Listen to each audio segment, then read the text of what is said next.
तर माझा नवरा भाजपचा आमदार, मी राष्ट्रवादी का वाढवू असा सवाल अर्चना पाटील यांनी केलाय। दादा गटाच्या धाराशिवच्या उमेदवार आहेत अर्चना पाटील आणि त्यांचं हे विधान मात्र चर्चेत आलंय। वक्तव्याचा विपर्यास करण्यात आलाय असं म्हणत अर्चना पाटलांनी लागलीच स्पष्टीकरण दिलंय।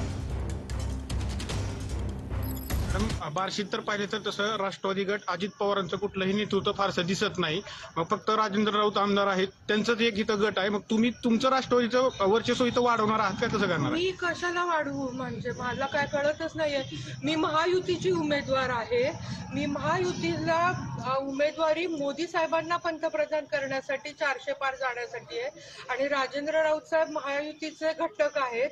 माझा नवरा स्वतः बीजेपीचे आमदार आहेत आणि मला ते इकडून निवडून दिलं। मी भगवंताच्या दर्शनाला आलेले जात आणि एक हळदी कुंकू आता मी निवडून येणार आहे आणि मला राजेंद्र राऊत साहेबांचा भावासारखा पाठिंबा असताना माझा गट पक्ष हा महायुती वाढणार आहे।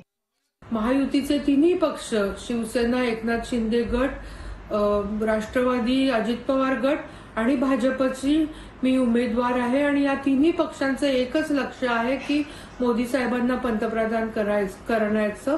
त्यामुळे माझ्या उमेदवारीने मी खासदार होण्याने या तिन्ही पक्षांचं वर्चस्व वाढणार आहे आणि मी जे बोलले त्याला तोडफोड करून सोशल मीडियाच्या माध्यमातून बाकीच्या माध्यमातून तोडफोड करून प्रसारित करण्यात आले किंवा ते फिरवतायत ते।